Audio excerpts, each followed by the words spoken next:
dans l'intégrité, la sainteté pendant une bonne période.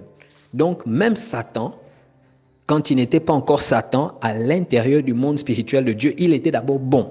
Donc, dans le monde spirituel de Dieu, tout ce qui est là-bas est bon. Tout ce qui reste là-bas est bon. Donc, tu vois le diable qui est méchant là, non? Quand tu le transfères dans le monde spirituel de Dieu et puis il reste là, il est bon. Mais c'est ce que la Bible dit, il était d'abord bon. C'est quand il est devenu mauvais qu'on l'a mis de côté. Donc tu vois que quand il est dans le ciel de Dieu, il rentre dans le ciel de Dieu, il est bon, il est intègre. Mais quand il perd ça, il va directement de l'autre côté, il est expulsé de l'autre côté, dans une autre partie du monde spirituel. Donc tu vas trouver qui dans le monde spirituel de Dieu, véritable, avec le manque de la bonté? Tu vas trouver qui comme ça? Ça n'existe pas. Parce que même le diable ne peut pas. Le diable, avant d'être le diable, il avait les deux pieds dans le monde spirituel de Dieu. Et quels étaient ses fruits? On dit, il était intègre à cette période. Il était bon jusqu'à ce que un jour, l'iniquité maintenant a commencé. C'est là où on l'a expulsé vite. C'est là où tu comprends que c'est une loi de définir, de décrire, de tirer la conclusion générale que tous ceux et celles qui sont en contact avec le monde spirituel de Dieu, ils ont un certain caractère qui ne peut jamais manquer dans leur vie. Ils sont bons et ils sont remplis de la lumière.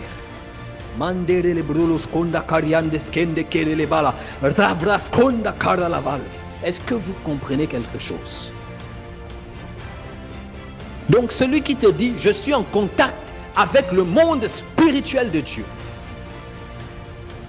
tu as le droit, je te dis, c'est ton droit le plus absolu de scanner deux choses dans sa vie: la bonté et la lumière.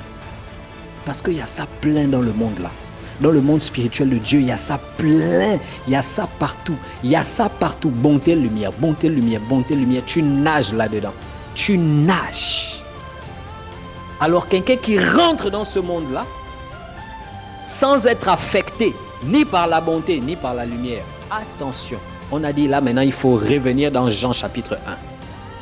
Parce que Jean chapitre 1 nous a dit, cette lumière, donc la lumière qui est la parole de Dieu, la lumière qui est la vie, en elle était la vie était la lumière des hommes.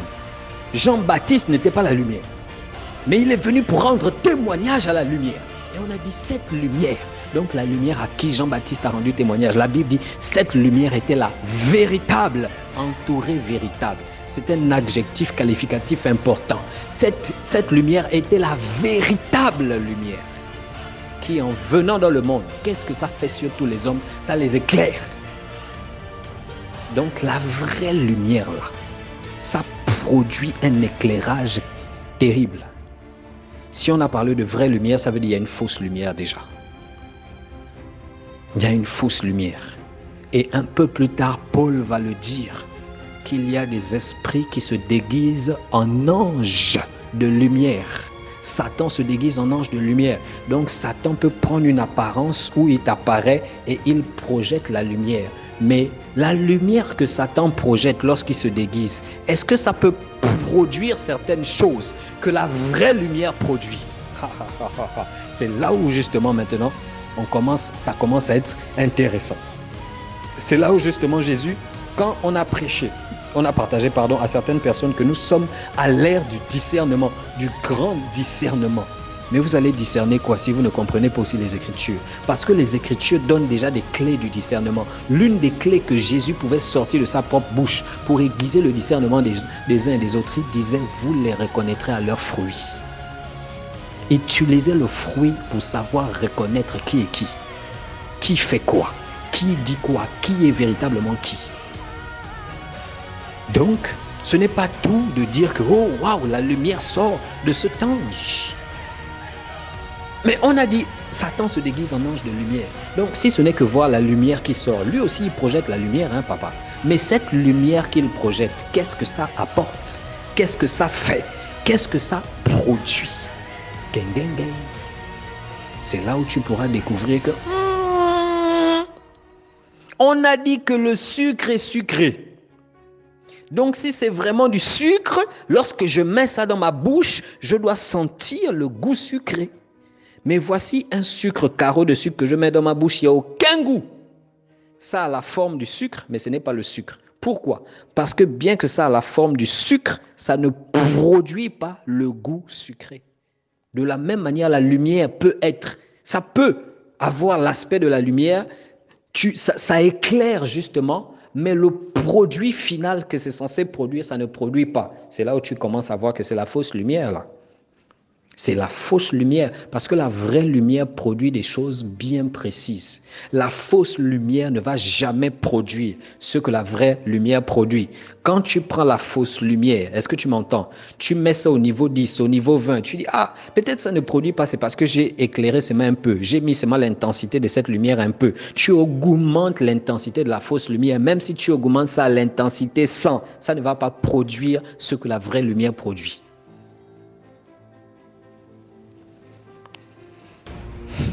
Vous me comprenez?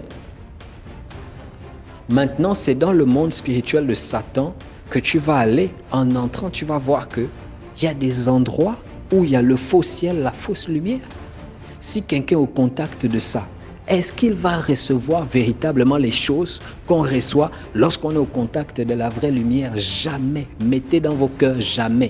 Gravez dans vos cœurs jamais, jamais, jamais, jamais et jamais. Jamais, ce n'est pas possible. Depuis quand la fausse lumière va apporter à quelqu'un les véritables éléments que la vraie lumière apporte, ça va être possible comment? Ça ne peut pas être possible. Si c'est possible, ça veut dire donc que la fausse lumière a le pouvoir de transformer, de changer, de régénérer et de rendre quelqu'un capable d'aller au ciel pour le salut éternel. La fausse lumière ne va jamais pouvoir faire ces choses. Donc vous allez voir que la fausse lumière, c'est une lumière qui va éblouir dans le sens de tromper, mais jamais dans le sens de transformer radicalement son interlocuteur qui est en face. Jamais. La fausse lumière ne transforme pas. La fausse lumière ne transforme pas. Jamais. Jamais. C'est comme le faux évangile. Un évangile que tu entends, il y a le goût d'entendre. Peut-être ça paraît bon, ça paraît sucré. Mais des années, ça ne te fait même pas avancer d'un seul petit iota. On te perd du temps. On te perd du temps. Les fruits ne se construisent pas. La forme de Dieu ne se greffe pas en toi. Quels sont les fruits? Il y a l'amour, il y a la sainteté, il y a l'humilité, il y a beaucoup de choses. Vous pensez que vous allez être au contact avec la fausse lumière, le monde spirituel faux et les fruits vrais vont se développer? Mais comment? On a dit que le monde spirituel faux, le monde spirituel de l'ennemi, c'est là-bas où il y a le mensonge, la tromperie, c'est là-bas où il y a l'hypocrisie, c'est là-bas où il y a beaucoup de choses mauvaises. Donc quand tu rentres au contact de ce monde-là va produire en toi des choses mauvaises. L'une des choses mauvaises, ça peut être quoi? La rétrogradation. Tu es en contact avec un monde spirituel, mais tu n'avances pas. Tu es en contact avec un monde spirituel, mais tu ne progresses pas. La Bible dit quand on est avec Dieu, c'est quoi? C'est de gloire en gloire, de progrès en progrès. Mais si je suis avec Dieu, il n'y a pas gloire en gloire. Là, je suis en train de faire de la Bible menteur. Donc, quand tu vois quelqu'un qui ne va pas de gloire en gloire, c'est préférable de dire il n'est pas avec Dieu. Là, ça facilite l'équation. Parce que si on dit il est vraiment, vraiment avec Dieu, mais il n'ira pas de gloire en gloire, là, ça veut dire que on doit changer le verset, on doit déchirer le verset. Le verset pose problème. Non, ce n'est pas le verset qui pose problème. C'est la personne, forcément, que lorsque tu vas fouiller, tu vas trouver un problème. Ah, donc il n'y a pas de gloire en gloire dans ce ministère, il n'y a pas de gloire en gloire dans la vie de ce frère, il n'y a pas de gloire en gloire dans la vie de cette sœur, il n'y a pas de gloire en gloire dans ce groupe. Pourquoi? Parce qu'en réalité, ils ne sont pas connectés au Seigneur. Ils ont peut-être fait croire qu'ils étaient connectés, mais ils ne sont pas connectés. Voilà pourquoi on ne voit pas de gloire en gloire. Voilà pourquoi on ne voit pas de transformation, on ne voit pas d'évolution, on ne voit pas, n'est-ce pas, la pousse des fruits véritables que le vrai monde spirituel apporte dans la vie des croyants. Et qu'est-ce que vous croyez, mes amis? Il ne faut pas se laisser berner. Là, je suis juste en train de récapituler ce qu'on a dit. On en a parlé. On en a fait le discours clair. Il y a le vrai monde spirituel du Seigneur. Il y a le monde spirituel de l'ennemi. Il y a le monde spirituel de Jésus, il y a le monde spirituel de Satan. Dans le monde spirituel de Satan, là-bas, tout ce qui se fait, c'est mauvais. On a dit que le monde spirituel de Jésus, c'est rempli de quoi? C'est rempli de la bonté et de la lumière. Alors, le monde spirituel de Satan, c'est rempli de quoi? De la méchanceté et des ténèbres. Et Jésus avait dit, si la lumière qui est en toi est ténèbres, ça veut dire que si la lumière qui est en toi est ténèbres, ça veut dire si la lumière qui est en toi, c'est la lumière que le monde des ténèbres produit souvent pour tromper. Tu comprends quelque chose? Parce qu'il y a le monde des ténèbres qui produit la fausse lumière. Et c'est la lumière là que Jésus dit, mais si cette lumière qui sort de cet ange, en réalité c'est les ténèbres, mais combien grandes sont ces ténèbres? Et cette lumière que les faux anges produisent, parfois des êtres humains produisent cette fausse lumière. Ça veut dire qu'ils sont en contact avec le monde spirituel de l'ennemi. Et voilà pourquoi, si un jour, tu vois un pasteur, un leader, un prédicateur, je ne sais pas, un chrétien, un frère, une sœur, produire la fausse lumière, fais la délivrance à plus de 100%, tu vas voir qu'il y a un esprit de sorcellerie. À plus de 100%, plus de 95% des cas, tu vas voir, il y a la sorcellerie derrière. Ça veut dire, la sorcellerie, c'est la spiritualité, mais la spiritualité négative. Donc, justement, c'est la connexion au monde spirituel mauvais. Ah, voilà pourquoi il y a la spiritualité, voilà pourquoi il y a les choses qui ressemblent à la lumière, mais ce n'est pas vraiment la lumière. Oui, ce n'est pas la lumière. Pourquoi? Parce que les vrais fruits de la lumière ne sont pas obtenus. Et la lumière, regarde, la lumière n'est pas là seulement pour briller. Vous voulez qu'on retourne par rapport à la lumière que les étoiles projettent? La Bible dit, Dieu fit des étoiles, nous sommes dans Genèse, peut-être chapitre 1 là-bas, ou 4, je ne sais pas, peu importe, bref, non pas 4, nous sommes dans Genèse 1 vers le verset 17, les étoiles, tout ça là, 18 et tout ça. Vous comprenez? La Bible dit, Dieu fit les étoiles pour éclairer la terre. Parmi les étoiles, il y a aussi les étoiles, il y a les luminaires. Les luminaires fait quoi? Un luminaire, il donne de sa lumière. Je te pose la question. Parmi les luminaires, on a dit le plus grand luminaire, donc le soleil. Le soleil est là pour briller, ou bien il est là pour donner sa lumière aux êtres qui sont en bas, qui en ont besoin. C'est là où il faut vraiment faire la différence. Si tu regardes bien le soleil n'est pas là pour briller. En réalité, le soleil brille, mais ce n'est pas ça son rôle premier. Son rôle premier, c'est permettre la vie sur la terre. C'est apporter la vie sur terre. Parce que les plantes là, on vous a jamais dit que si vous mettez les plantes dans un endroit très sombre, où il n'y a plus de soleil, à un moment donné, les plantes là vont prendre un coup. Les plantes vont prendre un coup, elles vont vieillir, elles vont se rétrécir, elles vont faner, elles vont devenir misérables. C'est là où tu comprends que le soleil n'était pas seulement là pour montrer sa lumière. Il n'était pas seulement là pour briller. En fait, quand il sort, il brille. C'est vrai qu'il brille. Mais au-delà de briller, d'accord, il donne vraiment la vie et la bonne santé aux plantes qu'il touche. C'est ça son rôle. C'est ça son rôle. C'est ça le rôle du soleil. Il brille, oui, mais beaucoup plus, il donne la vie sur terre. On dit éclairer la terre. Les luminaires pour éclairer la terre. Quand ils éclairent la terre, en éclairant la terre, ils permettent maintenant que des bonnes activités comme le travail, aller à l'école, tout ça, ça se fait. Donc, le soleil n'apporte pas juste la lumière où il brille et puis il dit oui, je brille. Maintenant, la fausse lumière, c'est ce qu'elle fait. La fausse lumière, elle brille seulement. Donc, si tu prends la fausse lumière là, d'accord, elle va juste briller. L'objectif de la fausse lumière, c'est que tu cries waouh, waouh. Mais au fond, ça ne communique aucune vie aux plantes.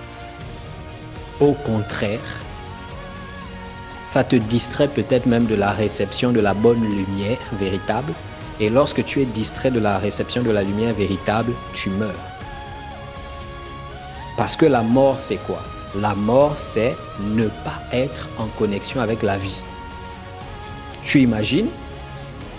Une lumière vient, ce n'est pas la véritable lumière. Elle te distrait pour que tu sois en communication avec elle, en communion avec elle.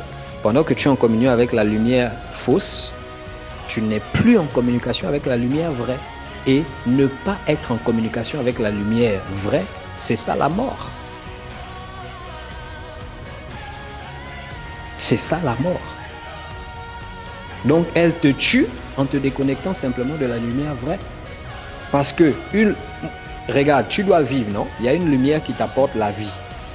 Une lumière t'apporte la vie, elle t'apporte la vie. Et tu es en train de vivre, tu es en train d'avancer, tu es en train d'évoluer, tu es en train de grandir, tu es en train de porter du fruit. Tu grandis devant Dieu, devant les hommes, en stature, premièrement dans les choses du caractère du Seigneur. Tu grandis dedans, vraiment, d'accord? Ça, c'est ce qu'une lumière fait.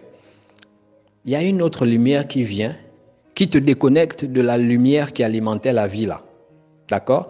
Une lumière alimentait la vie en toi. Prenons ça, la lumière A. La lumière B arrive. La lumière B te déconnecte de la lumière A. Quand tu es déconnecté, tu suis la lumière B. La lumière B te fait dire waouh, waouh, waouh. Mais ça n'apporte pas la vie comme l'autre apportait. Ça n'apporte pas la progression comme l'autre apportait. Ça veut dire quoi? C'est en train de te distraire. Et cette distraction-là fait en sorte que les minutes passent, les heures passent, les jours passent et tu es déconnecté de la vraie lumière. Et la déconnexion de la vraie lumière fait en sorte que la vie que tu devais recevoir de la vraie lumière, tu ne la reçois plus. Parce que la vie ne sort que de la vraie lumière. La fausse lumière ne produit pas de vie. Donc, quand tu es en contact avec la fausse lumière, tu es dans une distraction qui t'empêche d'avoir la vie. Donc, tu n'as plus de vie, tu es mort. Tu es mort dans la distraction. Voilà ce que la fausse lumière produit. Vous voyez?